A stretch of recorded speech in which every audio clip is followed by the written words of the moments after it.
Welcome to the program in which we will now spotlight a writer. She has done 2 books, and one is called Written Upon a Canvas and the other one is Magic in Every Page. She is Sachi Senanayake. Welcome to the program. Thank you very much for having me, Chanika.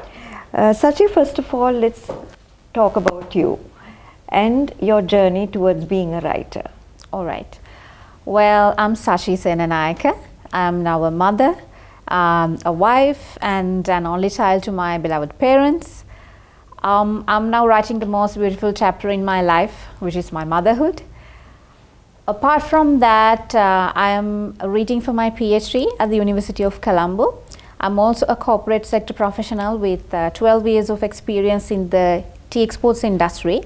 Well, that's about it. And I'm also a storyteller and a writer and someone who believes in the power of words.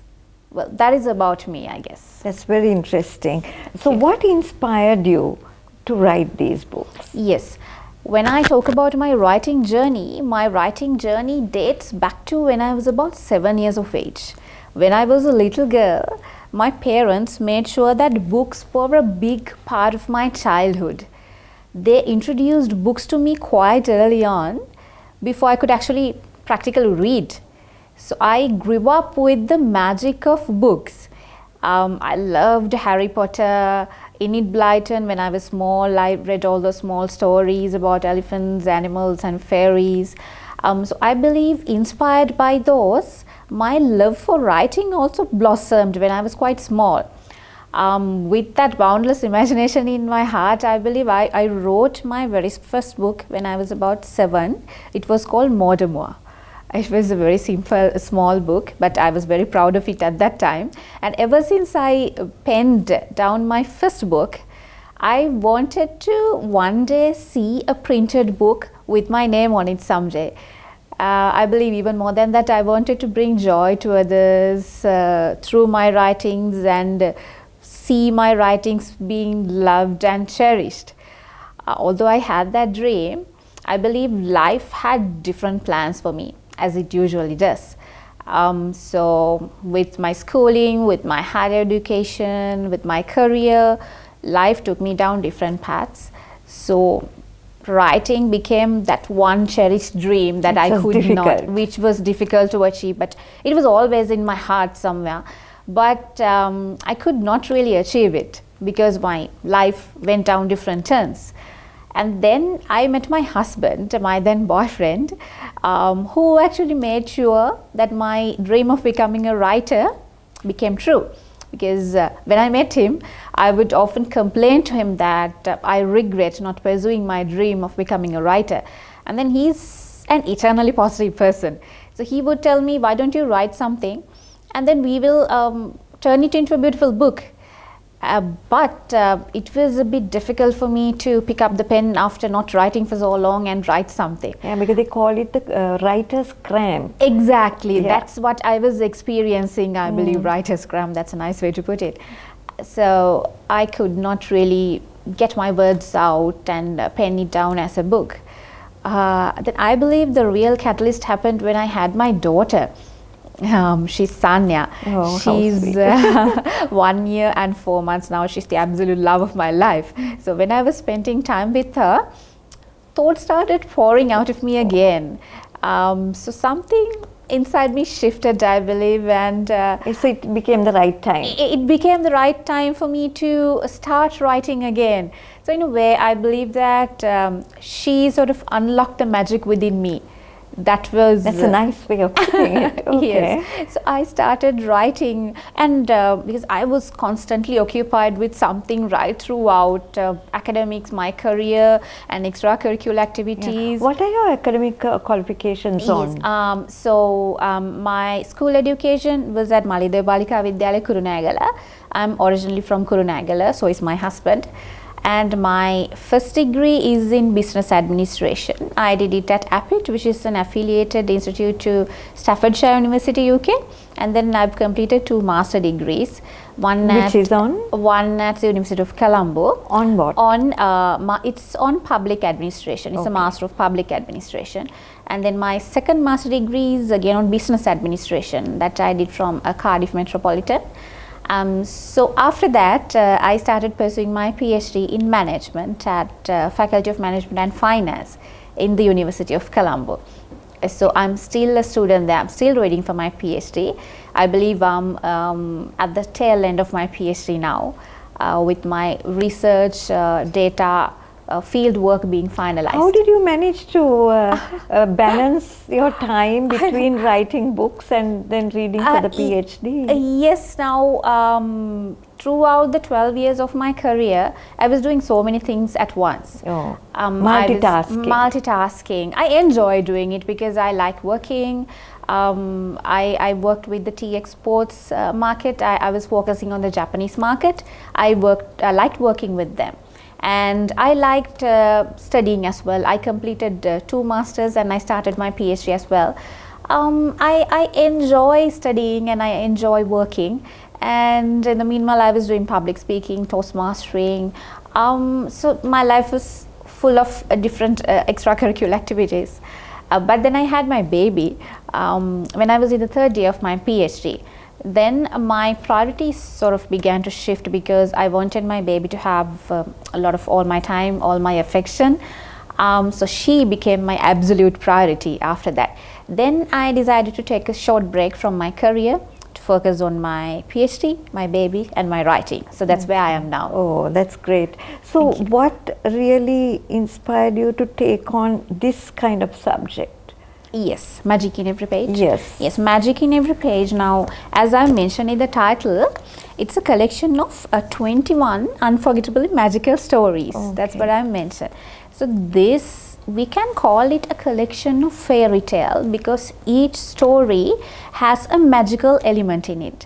Why I wanted it to be a fairy tale collection is one reason is because we have those same fairy tales that we listen to from generation after generation. Cinderella, Puss in Boots, Snow White and the likes of Goldilocks and all that. So I wanted children to read some new modern age fairy tales with a good message. That was one intention.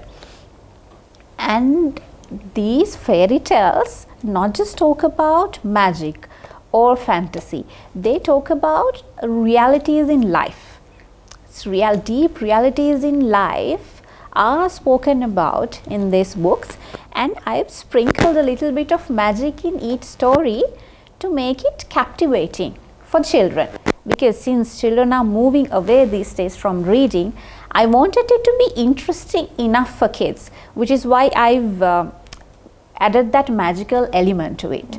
So each story talks about different kinds of realities in life, and I've incorporated life lessons in each story, like friendship, courage, love, loving your parents, loving your siblings, and how beauty is not only in the surface but how beauty should come within, and chasing behind your dreams and taking correct decisions at the right time in life. So there are different stories and different kinds of life lessons. So it's more realistic, but there is a magical element in it to captivate so that the children will Exactly. be interested. Yes. Yeah. Yes. So you're sending a message to them, really. Yes. So that you're using the language that they like. Yes. But make sure that what the parents would want them to know is also a part of part it, of because it. I didn't merely want to write just a fairy tale that is about fantasy.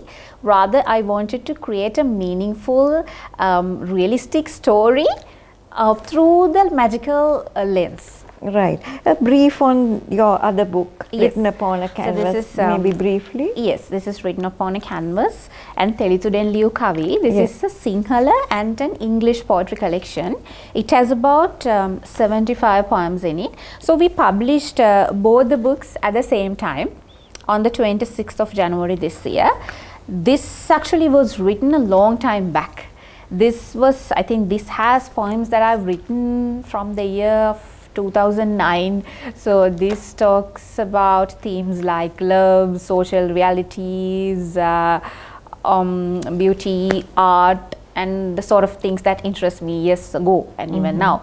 So we decided to publish it as a book as well. What is the age group that it caters to? This is mostly for teenagers and adults, I believe.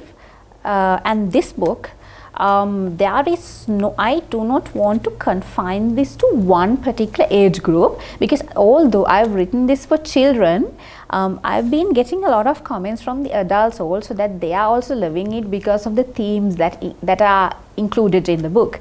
So therefore, you don't want to have restrict it to, because mainly it's for children. Any age frame. Yes, yes. Mainly it's for children about the age of 9, 10. But even for younger children, parents can simplify it and narrate it to them.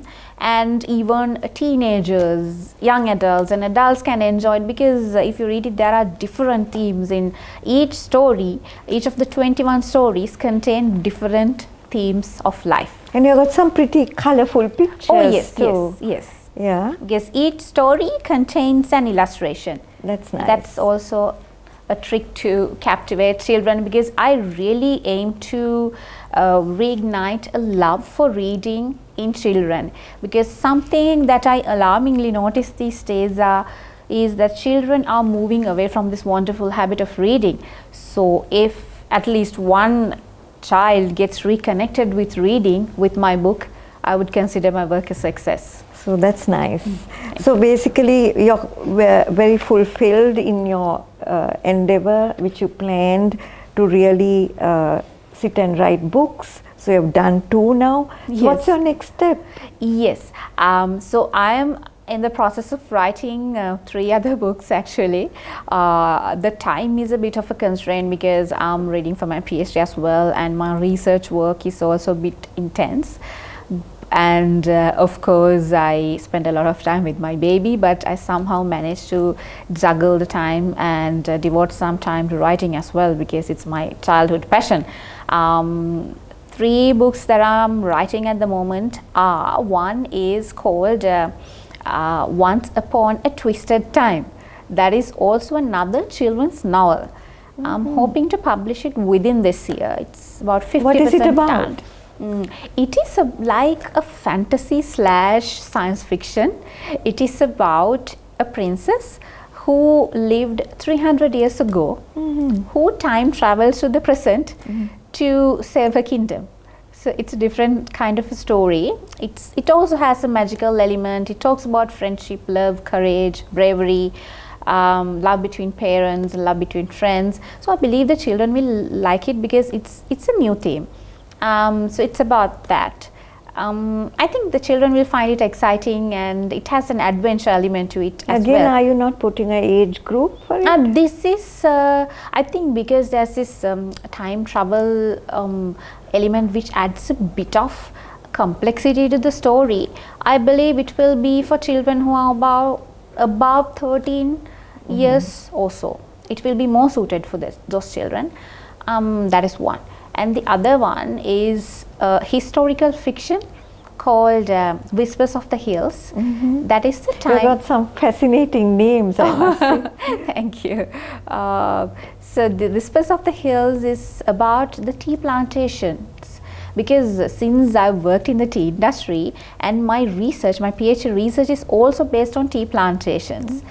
So I've got a lot of practical and theoretical insights about the industry, and I've met plantation workers, especially women, who are struggling with patriarchal structures and power struggles and their living conditions, which propelled me to write about their lives. So I wanted to write a fiction, but with true details.